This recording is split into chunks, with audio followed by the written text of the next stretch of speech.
우리 요한복음 말씀 이어보겠습니다. 요한복음 오늘은 12장 12절부터의 말씀입니다. 요한복음 12장 12절부터 19절까지의 말씀 보겠습니다.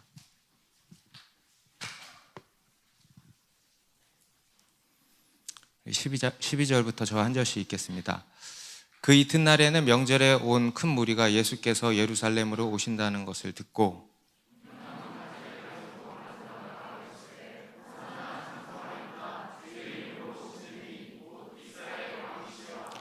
예수는 한 어린 나귀를 보고 타시니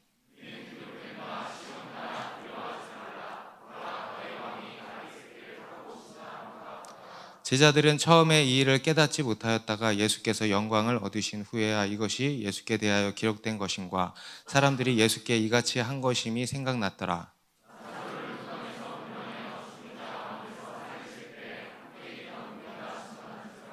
이에 무리가 예수를 맞음은 이 표적 행하심을 들었음이로라. 같이 했습니다.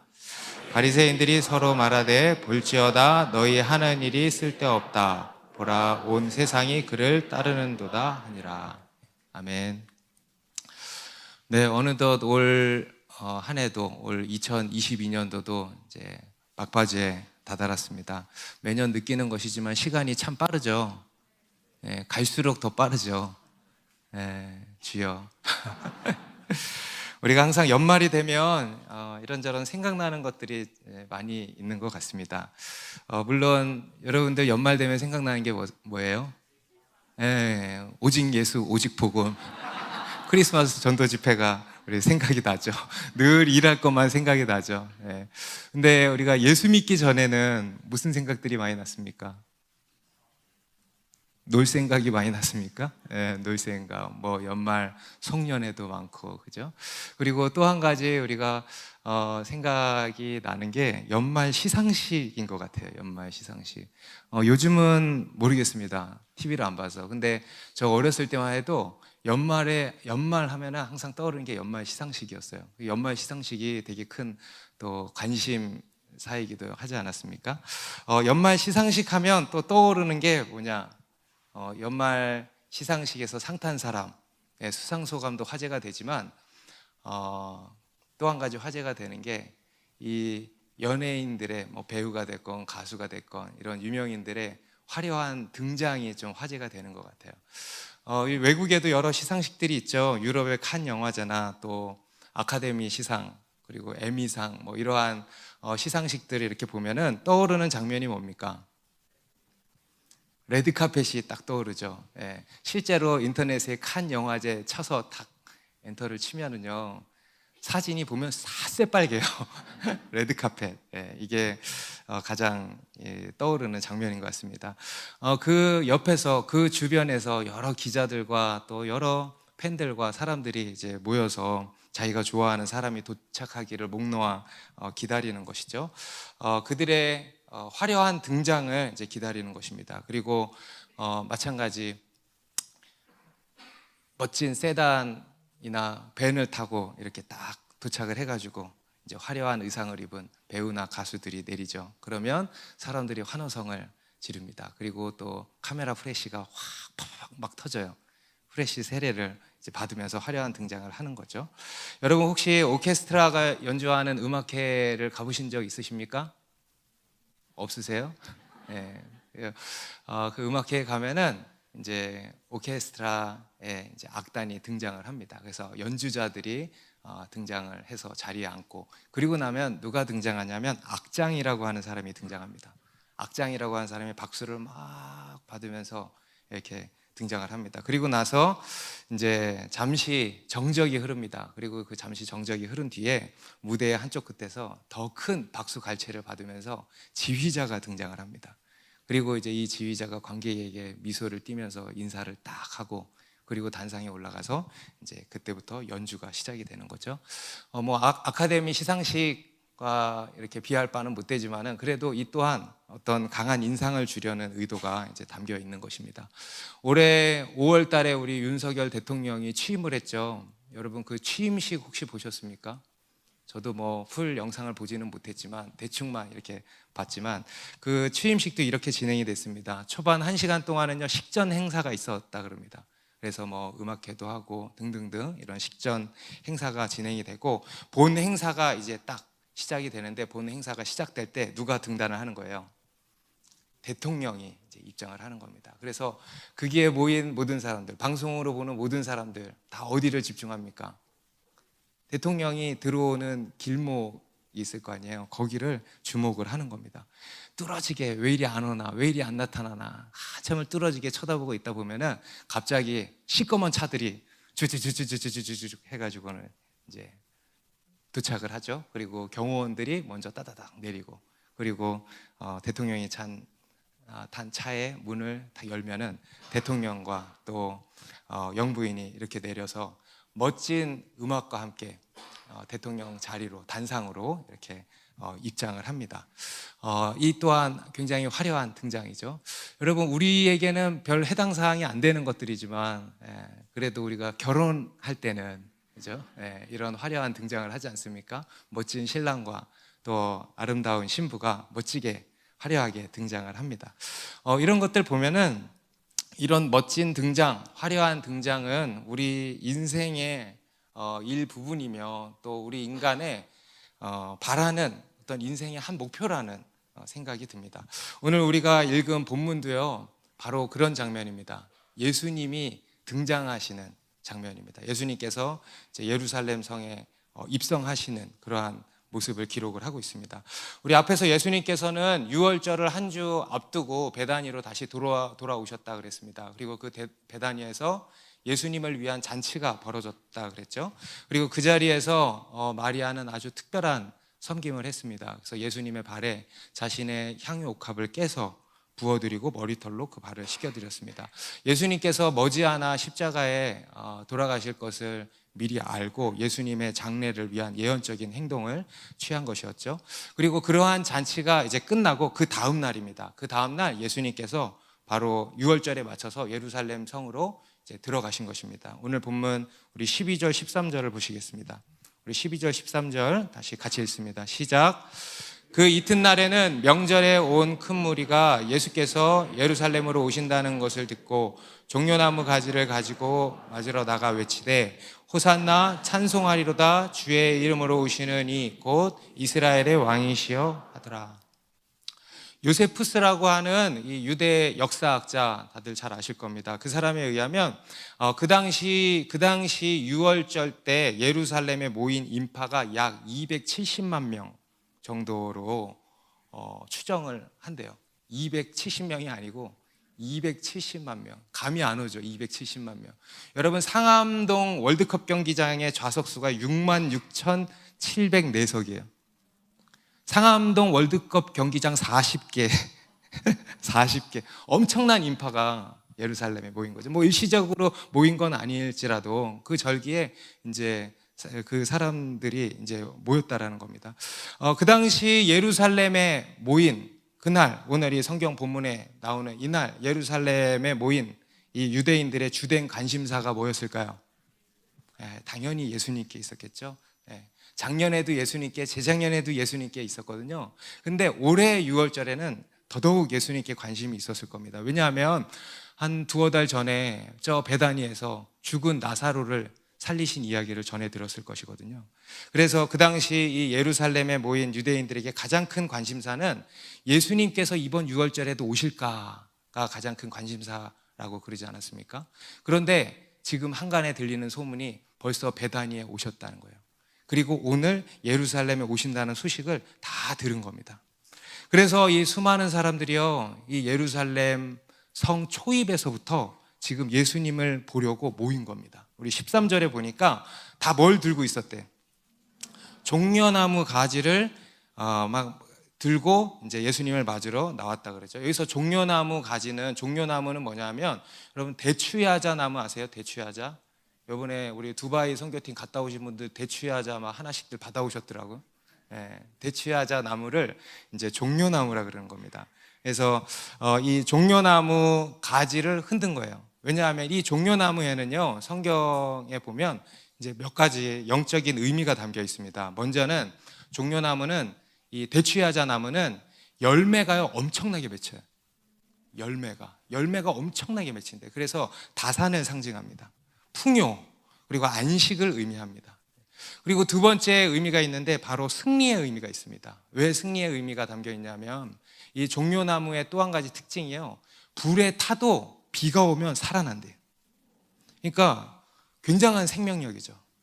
마치 예수님께서 죽고 부활하신 것을 이제 보여주는 듯한 나무입니다. 그래서 승리의 의미가 있대요. 그래서 BC 164년경에 제가 얼마 전에 한번 말씀을 드렸습니다. 유다의 마카비라고 하는 사람이 이 시리아의 안티오쿠스를 몰아내고 예루살렘 성전을 탈환한 일이 있었다 그랬죠. 이거를 이제 마카비 혁명이라 그랬죠. 그때 이 유대인들이 그 마카비를 향해서 이 종려나무 가지를 흔들었대요. 그러면서 호산나 호산나 하면서 이 마카비를 이제 추앙했다고 합니다. 거기서 이제 유래된 겁니다. 그리고 이제 약 한 100년 뒤에 이 유다가 다시 이제 로마에 의해서 망하고 로마의 식민지가 이제 된 거죠. 그리고 유대인들은 또 한 번 누굴 기다린 거예요? 마카비와 같은 그 메시아를 또 한 번 이제 고대해 왔던 것입니다. 그리고 그때 얼마 있다가 누가 나타난 겁니까? 예수님이 오신 거예요. 그러니까 그 당시 사람들에게 어떤 기대가 있었는지 잘 아시겠죠? 그 예수님에 대해서 어떤 기대가 있었는지 다 아시겠죠? 바로 마카비 같은 왕, 마카비 같은 이러한 장군이기를 기대했던 것입니다. 그래서 이러한 염원을 담아서 이 종려나무 가지를 흔들면서 막 노래를 하고 있었던 거예요. 호산나 찬송하리로다 주의 이름으로 오시는 이 곧 이스라엘의 왕이시여. 이 내용만 보면 얼마나 정말 멋집니까? 그죠? 우리가 부르는 찬양 중에도 이런 찬양 있잖아요. 호산나 다윗의 자손께 호산나 불러 왕 중의 왕 높은 하늘에 영광을 예수 주 메시아네. 아멘. 이러한 찬양을 막 부른 거예요. 할렐루야. 여러분, 우리 가운데 울려 퍼져야 할 찬송인 줄 믿습니다. 우리 삶에 이렇게 예수님을 맞이하는 거예요. 호산나 다윗의 자손께 호산나 불러 왕중의 왕 높은 하늘의 영광을 예수 주 메시아네. 아멘 아멘. 네. 이들의 이 노래는요 시편 118편 25절 26절의 말씀을 인용한 것인데 우리 같이 한번 읽어볼까요? 시작. 여호와여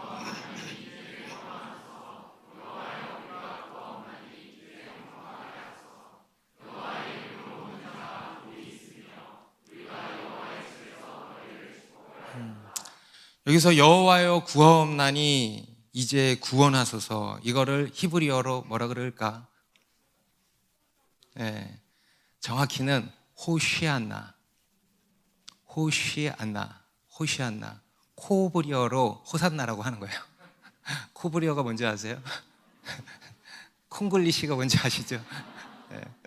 코브리어로 호산나라고 하는 거예요. 근데 호시안나, 따라해보세요. 호시안나. 우리를 구원하소서, 이런 의미입니다. 주여 우리를 형통케 하소서. 그렇게 그들이 그러한 기대를 가지고 이제 예수님을 기다린 것입니다. 그런데 이제 때가 돼서 예수님이 나타나신 거예요. 그런데 예수님이 나타나셨는데 그들이 전혀 생각지 못한 모습으로 나타나신 겁니다. 우리 14절 보면 예수는 한 어린 나귀를 보고 타시니, 여러분 예수님이 뭘 타고 나타나셨다는 거예요? 어린 나귀 새끼를 타고 나타나신 겁니다. 여러분 이 세상을 구원할 메시아란 말이에요. 그죠? 이스라엘을 구원하고 또 온 민족, 이 세상을 구원할 메시아가 이 땅에 오셔서 예루살렘에 입성하신다고 한다면 여러분 어떤 모습이어야 됩니까? 우리 앞에서 그냥 여러 유명 연예인들이나 대통령이 그렇게 등단을 했는데, 여러분 그들도 그렇게 등장을 했는데 인류를 구원할 메시아라면 어떤 등장이어야겠습니까? 어떤 옷을 입어야겠어요? 당연히 멋진 왕복을 입어야겠죠. 그리고 당연히 뭘 타야 되겠어요? 백마를 타야 될 거 아니에요. 백마를. 그죠? 그리고 제자들은 그 옆에서 이렇게 막 뭐 해야 되겠어요, 이렇게. 보디가드 역할을 뭐 이렇게 하면서, 그죠? 예수님을 이렇게 딱 모셔내리고 막 이런 역할을 해야 되는 거 아닙니까? 그런데 여러분, 백마는커녕 말은커녕 나귀도 아닌 어린 나귀 새끼를 타셨다는 거예요. 그 당시 이동 수단 중에서 제일로 뭐랄까요? 천박한, 제일로 약하고 별 볼 일 없는 것을, 그게 나귀였거든요. 나귀는 그냥 일반인들이 타거나 아니면 짐을 실는 도구로, 수단으로 다 쓰였습니다. 그런데 그것을 예수님이 타셨다라는 겁니다. 여러분 와닿지 않으시니까 오늘날로 치면 자동차의 비유를 들 수 있겠죠. 여러분, 높은 사람들이 주로 타는 차가 뭐죠? 비머시기죠. 비머시기. 좋은 차들이 비머시기가 많대 보니까 비머시기의 머시기 클래스 타잖아요. 그죠? 그런데 예수님께서는 뭘 타셨대? 막 이름 얘기하면 또 그거 타시는 분들이 있으니까. 여러분, 우리 교회 노은미 간사님이 차가 생겼어요. 근데 차가 희한하게 생겼어. 언니 차를 아버지가 사줬대. 언니 차를 아버지가 비싼 가격에 사줬대. 어디 직장에서는 차 사면 막 떡 돌리는 사람도 있더라고요. 근데 떡 돌리면 차값보다 떡값이 더 나올 수 있어요. 무슨 차인지는 나중에 보세요. 그런 차인 것 같아. 잘 굴러가기만 하면 되지 뭐. 예수님이요, 그런 차 타고 이렇게 오신 겁니다. 오늘날에 보면요, 사람들이 차를 참 중요하게 여기는 것 같아요. 그죠? 뭐 예나 지금이나 마찬가지인 것 같습니다. 무슨 차를 타고 다니냐로 자신의 가치를 부여하는 겁니다. 그런 걸로 자기를 뽐내고 과시하고 뿌듯해하고, 차 내릴 때 막 딱 이러고 뭐라도 되는 양 내리잖아요. 그리고 반대로 안 좋은 차 타면 창피하고 쪼그라들고, 또 사람들 다 들어갈 때까지 안 내리고 기다렸다가 내리고, 그죠? 그런데 여러분, 우리 그리스도인은 그런 사람들이 아닙니다. 우리는요, 우리의 가치를 그런 데다가 두지 않습니다. 여러분, 오늘 예수님은 뭐 타셨습니까? 나귀를 타셨어요. 나귀 새끼를 타셨어요. 여러분, 예수님께서 나귀 새끼를 왜 타셨는지 아세요? 첫 번째 이유는 전 그거라고 봅니다. 예수님의 가치는요, 거기에 있지 않는 거예요. 내가 뭘 타느냐, 내가 뭘 입느냐, 내가 얼마나 인기 있냐, 내가 연봉이 얼마냐, 내가 아파트 몇 평 사냐, 이런 거에 있지 않다는 겁니다. 여러분, 예수님이 뭐라 그랬습니까? 나는 이 땅에서 머리 둘 것도 없다 그러셨어요. 그죠? 그런 것에 있지 않은 거예요. 예수님의 가치는 어디에 있냐? 예수님 자신에게 있는 거예요. 예수님의 가치는 예수님 자신에게 있는 거예요. 여러분, 우리 그리스도인의 가치도 마찬가지죠. 우리의 가치 어디에 있습니까? 나 자신에게 있는 거예요. 나 자신, 나의 어떠함. 여러분, 내가 누굽니까? 하나님의 자녀잖아. 그죠? 예수님의 피값으로 사신 하나님의 자녀잖아. 그게 우리의 가치죠. 그죠? 여러분, 우리가 얼마짜리인지 아세요? 예수님의 피값짜리야. 피값짜리. 예수님짜리예요, 우리가. 그게 우리의 가치예요. 우리는 그것에 가치를 부여하는 자들입니다. 여러분, 그런 사람이 정말 멋있는 사람 아닙니까? 정말 아름다운 사람 아닙니까? 그런데 사람들은 자신의 가치를 어디다가 부여를 하냐면 차에 부여를 하는 거예요. 집에 부여를 하는 거예요. 연봉에 부여하고 학벌에 부여하는 거예요. 여러분, 그게 얼마나 처량한 인생인지 아십니까? 그런 것들에 내가 얼마나 가치가 없으면 그런 것들에 가치를 부여해요. 그게 얼마나 처량한 인생인지 아세요? 여러분, 한번 따라해 보세요. 나는 누가 뭐래도 하나님의 자녀야. 다시, 나는 누가 뭐래도 하나님의 자녀야. 따라해 보세요.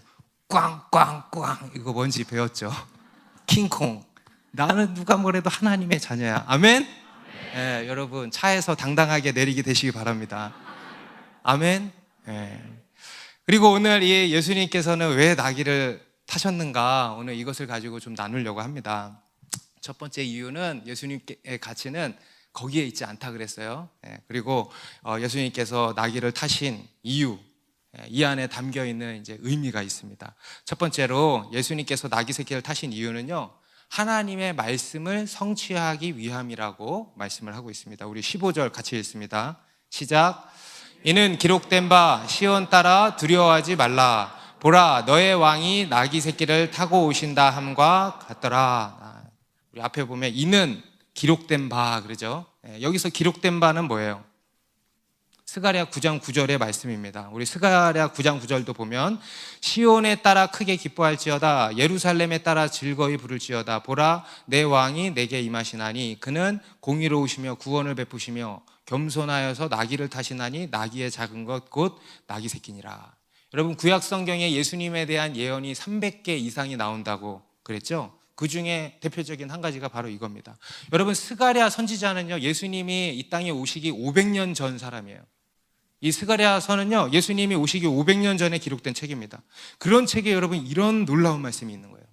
뭡니까? 예루살렘에 따라 내 왕이 내게 임하시나니 그는 공의로우시며 구원을 베푸시며 겸손하여서 나귀를 타시나니 나귀의 작은 것 곧 나귀 새끼니라. 예루살렘아, 내 왕이 내게 임하시나니 그는 겸손하여서 나귀 새끼를 타시나니. 여러분, 놀랍지 않습니까? 이러한 예언이 500년 전에 있었던 거예요. 그리고 실제로 오늘 본문에서 예수님께서 이 나귀 새끼를 타고 예루살렘에 입성을 하신 거죠. 그래서 이 예수님께서 나귀 새끼를 타신 첫 번째 이유는요, 하나님의 말씀을 성취하시기 위함이었던 것입니다. 여러분, 예수님께서 이 땅에 오신 이유가 뭘까요?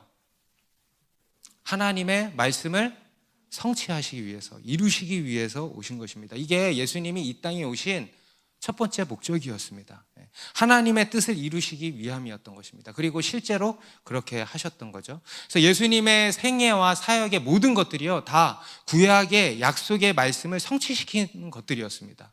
그래서 실제로 복음서에 보면은요, 수없이 나오는 어구가 뭐냐면 무엇을 이루려 하심이라, 무엇을 이루려 함이라. 오늘 15절 말씀도 그런 거 아니겠습니까? 이러한 말씀이 계속 나오는 거예요. 그러니까 예수님께서 이 땅을 사심으로써 예수님의 이 땅에서의 삶은 곧 하나님의 약속의 말씀을 이루는 삶이었다 이겁니다. 그래서 여러분, 예수님께서 마지막에 십자가에 달려 죽으실 때도 뭐라 하고 죽으셨어요? 다 이루었다 그러잖아요. 그것을 위해서 오신 거예요. 이루기 위해서 오신 거예요. 하나님의 그 약속의 말씀을 성취하기 위해서 오신 거예요. 할렐루야. 여러분, 우리의 인생도 그래야 할 줄로 믿습니다.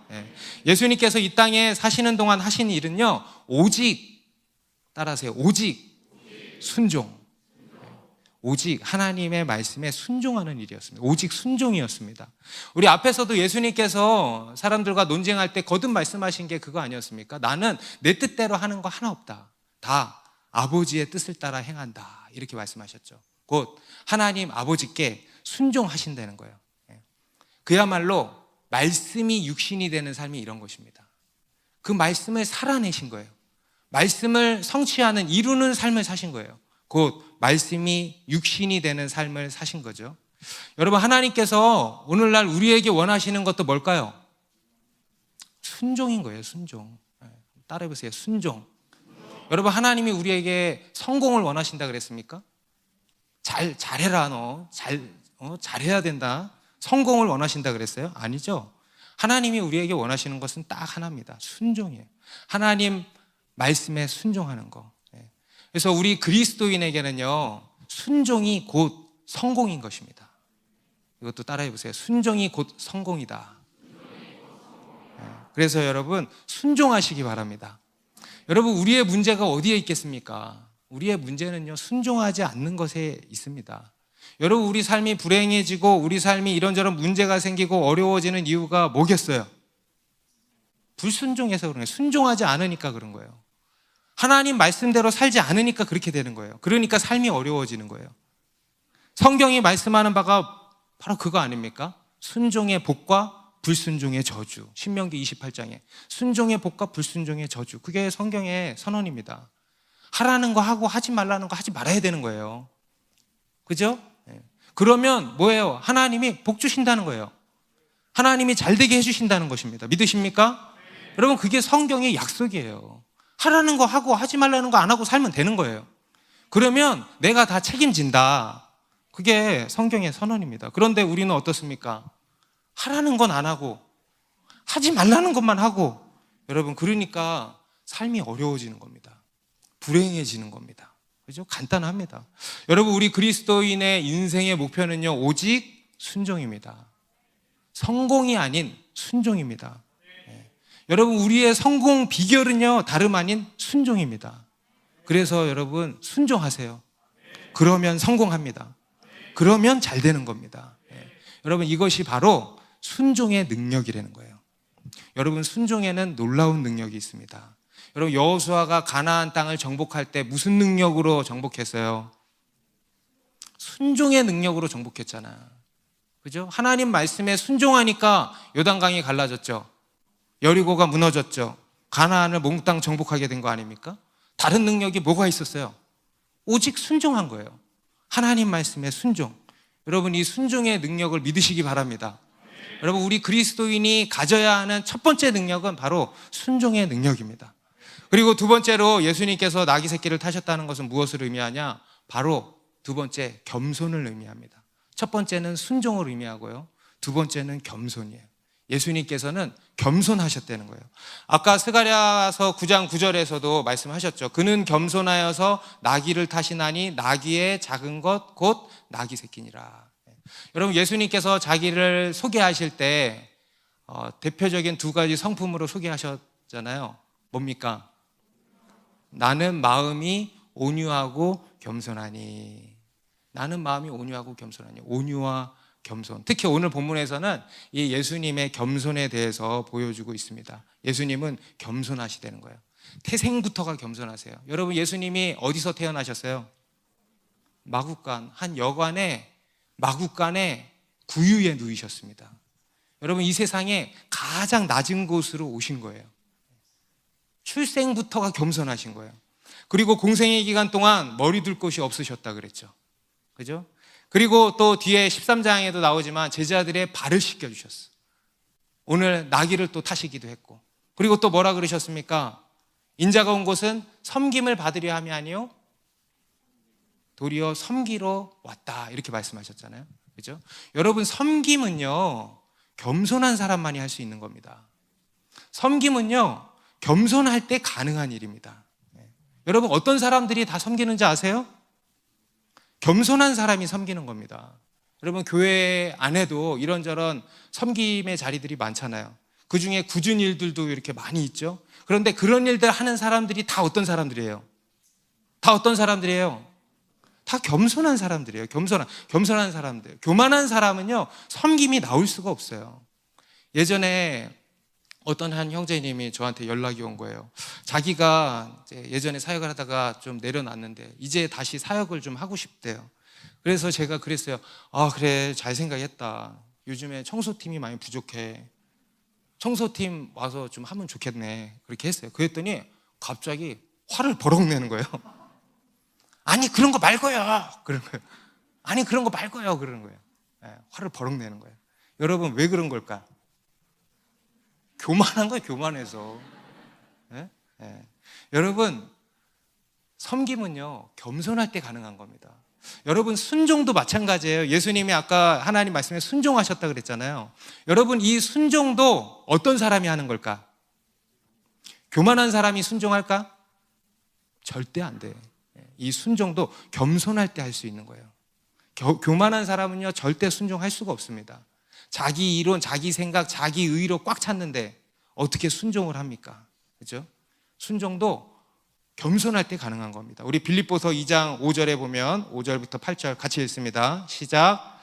너희 안에 이 마음을 품으라. 곧 그리스도 예수의 마음이니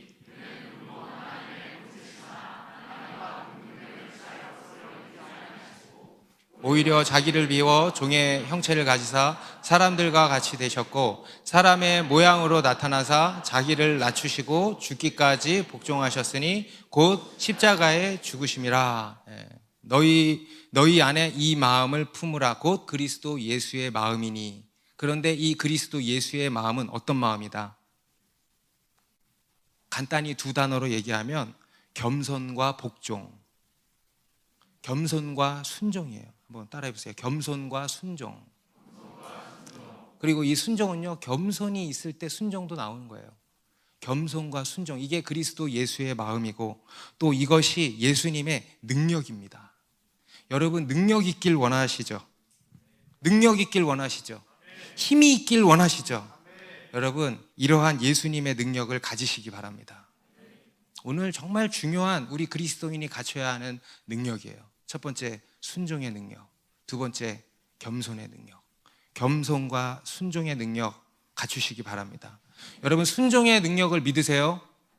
그리고 겸손의 능력도 있다는 것을 믿으시기 바랍니다. 여러분, 성경은 순종의 복도 말씀하고요, 겸손의 복도 말씀합니다. 겸손한 자에게 은혜를 베푸시고 겸손한 자를 높이신다는 거예요. 우리 잠언서 3장 34절에 진실로 그는 거만한 자를 비웃으시며 겸손한 자에게 은혜를 베푸시나니. 여러분, 주님의 은혜가 여러분 가운데 머무르기를 바랍니다. 여러분들도 바라십니까? 그러면 어떻게 해야 돼? 겸손해야 돼요. 여러분, 겸손하시기 바랍니다.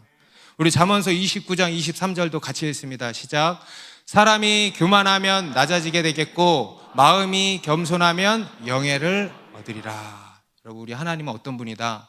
교만한 자를 낮추시고 겸손한 자를 높이시는 분이다. 여러분, 높아지고 싶죠? 아멘 해보세요. 높아지고 싶잖아요. 여러분, 우리 인간은요, 어떻게든 높아지려고 그래요. 그래서 레드카펫 한번 밟아보려고 그래요. 바벨탑 사건이 보여주는 거 아닙니까, 그게? 우리는요, 어떻게든 높아지려고 그래요. 좋아요. 높아지세요. 그런데 주님이 말씀하시는 게 뭡니까? 진짜 높아지는 게 뭔지 아냐? 그리고 진짜 높아지려면 어떻게 해야 되는지 아냐? 어떻게 해야 된대? 낮아져야 된다는 거예요. 예수님이 어떻게 높아지셨습니까? 낮아지심으로 높아지신 거예요. 하늘에서 내려오심으로, 죽기까지 낮아지심으로. 그러니까 하나님이 어떻게 하셨대? 우리 아까 빌립보서 2장 다음 절에 하나님이 그를 지극히 높여 모든 이름 위에 뛰어난 이름을 주셨다. 하나님이 예수님을 그렇게 높이신 거예요. 그래서 만왕의 왕이 되신 거예요. 예수님은요, 그렇게 해서 왕이 되신 겁니다. 철저히 낮아지심으로. 바로 겸손의 능력이죠. 순종의 능력과 겸손의 능력으로 이기신 것입니다. 여러분, 다시 말씀드리지만 여러분, 우리는 죽어야 됩니다. 망해야 됩니다. 기분 나빠하지 마세요. 왜 그러냐? 그래야 부활이 있어요. 여러분, 내가 죽으면 부활이 있어요. 내가 망하면 부활이 있는 거예요. 하나님의 플랜이, 내가 나의 죽음 뒤에 하나님의 플랜이 있다는 거예요. 이게 바로 여러분 겸손의 능력이고, 아멘? 부활의 능력입니다. 제가 지난 수요 예배 때도 이런 말씀을 드렸어요. 우리에게 중요한 것은 능력보다 인격이다. 정말 그렇습니다. 여러분, 이 세상은요, 온통 힘과 능력이에요. 오직 힘과 능력을 추구해요. 그런데 우리 그리스도인은요, 능력보다 뭐예요? 인격. 이것도 따라해 보세요. 능력보다 인격. 여러분, 다시 말하면 인격이 능력이에요. 믿으세요? 인격이 힘이고 능력인 것을 믿으시기 바랍니다. 그래요. 다윗이 보여주는 게 그거였잖아요. 오늘 예수님께서 보여주시는 게 바로 그거잖아요. 인격이 능력이라는 거예요. 온유와 겸손과 순종, 이것이 예수님의 능력이었다라는 것입니다. 겸손과 순종의 능력, 이 능력으로 승리하신 거예요. 우리 좌우에 계신 분들에게 이렇게 인사합시다. 인격이 능력입니다. 인격을 먼저 갖춥시다. 겸손합시다. 순종합시다. 그러면 부활이 있습니다. 아멘입니까? 그리고 마지막 세 번째로 예수님께서 나귀를 타고 오셨다는 것은 뭘 의미하는가? 여러분, 오늘 본문에서 예수님께 스포트라이트가 탁 비춰지는데 예수님과 함께 비춰지는 대상이 뭐죠? 나귀도 쫙 비춰지는 거예요. 여러분, 이 나귀를 주목해 보세요. 그 나귀를 주목해 보세요. 누가 보여요? 누가 보여? 내가 보이잖아, 내가. 여러분, 이 나귀가 의미하는 바도 있습니다. 바로 오늘날 우리들이에요. 오늘날 우리들, 저와 여러분들. 예수님께서요, 오늘날 우리를 위하신다는 겁니다. 우리 출애굽기 13장 13절에 보면 이런 말씀이 있습니다. 나귀의 첫 새끼는 다 어린 양으로 대속할 것이요 그렇게 하지 아니하려면 그 목을 꺾을 것이며 내 아들 중 처음 난 모든 자는 대속할지니라. 나귀의 첫 새끼는 다 어린 양으로 대속하라, 그죠? 그 당시 나귀는요 부정한 동물이었습니다. 나귀는요 부정한 동물, 이 부정한 동물을 예수님이 타신 거예요. 부정한 동물. 그런데 이 나귀를 살려두려면 어떻게 해야 되냐면 어린 양으로 대속해야 된다는 거예요. 즉 어린 양이 이 나귀 대신에 죽어야 된다는 거죠. 여러분, 이것이 단순히 나귀를 위한 말씀이었겠습니까? 한번 생각해 보세요. 단순히 나귀라고 하는 이 동물을 두고만 하신 말씀일까요? 나귀를 위해서, 나귀를 살리려면 하신 말씀일까요? 당연히 아니죠. 그 안에는요 또한 의미가 담겨 있는 겁니다. 이 나귀는요 바로 오늘날 부정한 죄인된 우리를 의미한다라는 것입니다. 그래서 이 나귀를 대신해서 어린 양이 대속한다라는 것은요 오늘날 부정한 우리를 대신해서 어린 양이 대속돼야 된다, 어린 양으로 대속해야 된다, 이것입니다. 바로 예수 그리스도시라는 것이죠. 예수 그리스도께서 나귀 새끼를 타고 입성하셨잖아요. 이것은 뭘 의미하냐? 바로 이것을 염두한 겁니다. 예수님께서 나귀를 대속할 하나님의 어린 양이시라는 거예요. 예수님께서 나귀 같은 부정한 우리를 대속할 하나님의 어린 양이시라는 것입니다. 아멘입니까? 네. 그리고 또 예수님께서 이 나귀를 타신 것은 더 나아가서 이 나귀 새끼 같은 연약한 부족한 우리를 사용하신다는 거예요. 우리 마태복음 21장과 마가복음 11장에도 보면 오늘 이 사건과 똑같은 사건이 기록이 되어 있는데 거기는 이제 좀 관점이 달라요. 마치 카메라 앵글이 이 요한복음의 본문은 예루살렘 성 안에 딱 위치하고 있다면 이 마태복음 21장과 11장은 이제 예수님과 제자들 쪽에 카메라 앵글이 있는 거예요. 이해가 되시죠? 네. 그래서 거기에 보면은요 이 나귀 새끼의 출처가 나옵니다. 그래서 우리 마태복음 21장에 보면 예수님께서 예루살렘에 가까이 이르셨을 때 두 제자를 이제 맞은편 마을로 보내죠. 그래서 가면 나귀와 나귀 새끼가 묶여 있을 것이다. 그러면 가서 그 중에 나귀 새끼만 풀어가지고 와라. 그런데 그때 풀어올 때 누가 뭐라 하거든 이렇게 얘기를 해라. 뭐라 그랬어요? 주가 쓰시겠다 하라 해라. 주가 쓰시겠다 해라. 그리고 실제로 맞은편 마을로 가니까 나귀와 나귀 새끼가 있고 풀어오려고 하니까 나귀 주인이 당신들 뭐 하는 거예요? 하니까 주가 쓰시겠다 합니다. 하니까 그 주인이 나귀 새끼를 내어줘서 예수님께 끌고 온 겁니다. 그리고 예수님이 그 나귀 새끼를 타신 거예요. 예수님이 뭐라 그러셨어요? 주가 쓰시겠다 하라 그랬던 거예요. 주가 쓰시겠다. 이 별 볼 일 없고 지극히 작고 연약한 나귀 새끼를 쓰신다는 거예요. 여러분, 이것 또한 단순히 나귀를 두고 하신 말씀일까요? 예수님은 동물을 너무 사랑하신다는 거예요? 그런 거겠습니까? 당연히 아니죠. 예수님께서 이 나귀 같은 별 볼 일 없는 작고 연약한 우리를 사용하신다는 겁니다. 여러분, 우리 하나님은요 약한 자의 하나님이십니다. 할렐루야. 예수님이요 겸손하셔서 그래요. 그래서 너무 감사하고 다행이죠. 우리 하나님은 약한 자의 하나님이십니다. 약한 자를 들어 쓰시는 하나님이십니다. 여러분, 이 세상은요 강한 자를 쓰죠. 능력 있는 자를 쓰잖아요. 그죠? 그런데 우리 하나님은 누구를 써? 약한 자를 골랐어. 약한 자를 쓰신다는 거예요. 우리가 잘 아는 바와 같이 성경에 나오는 하나님께서 쓰신 인물들을 다 보십시오. 제대로 된 사람이 누가 있습니까? 다 하나같이 치명적인 약점을 가졌어요. 사회적으로 별 볼 일 없는 이런 사람들이에요. 작은 자들, 약한 자들. 여러분, 이스라엘이라고 하는 민족 자체를 보세요. 그들이요 애굽에서 노예 생활하던 사람들이에요. 오갈 곳도 없는 나그네들이었습니다. 아무런 힘도 없었어요. 너무나도 연약한 자들이었어요.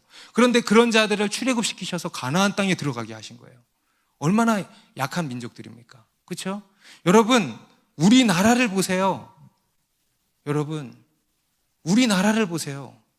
우리나라가 얼마나 가난하고 약하고 더럽고 냄새나고 별 볼 일 없는 민족이었던 거 우리가 잘 알죠.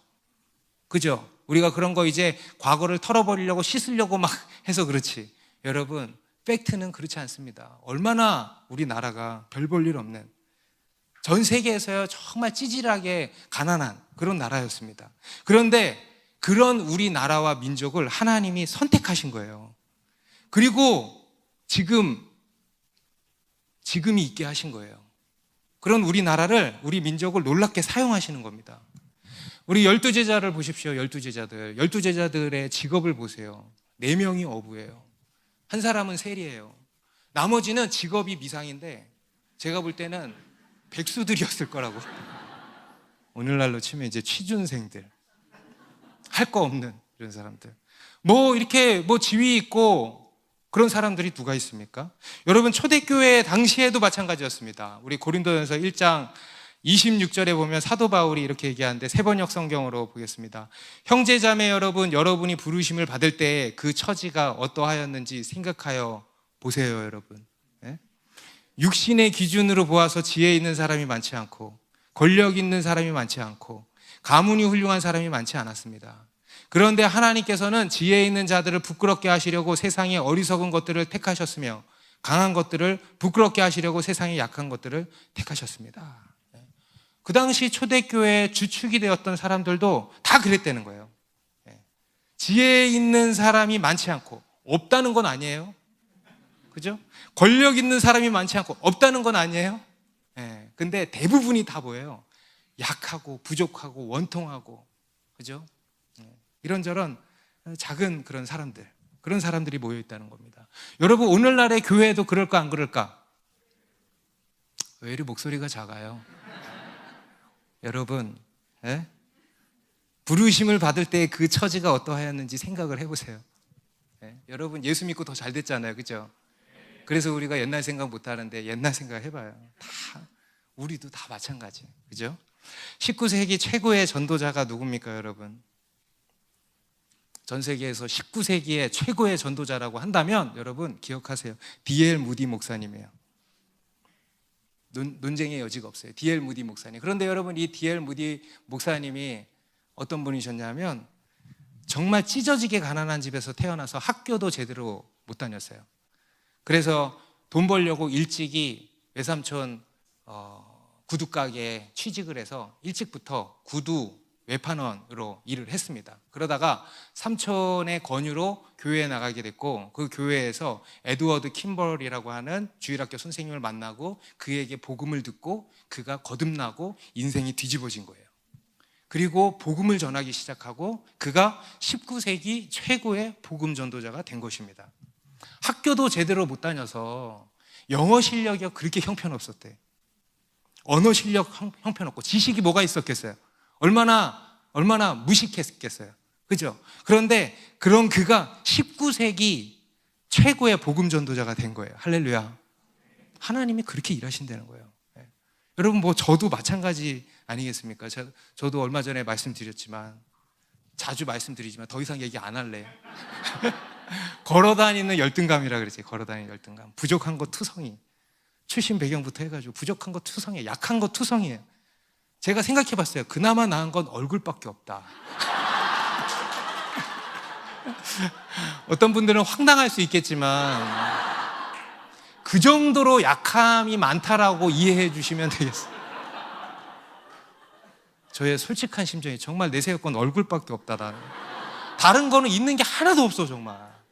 여러분, 제가 국어를 얼마나 못했는지 모르시죠? 오늘 성렬 형제님 간증 보면서 내 얘기를 보는 것 같아요. 내 얘기를.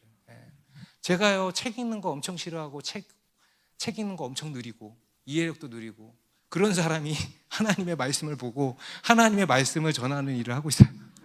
이거는 정말 말도 안 되는 일이에요. 말도 안 되는 일. 지식도 부족하고 말도 부족하고 부족한 거 투성인데, 여러분, 그 약함 투성이 속에서 하나님의 강함이 나오는 거예요. 여러분, 이해되십니까?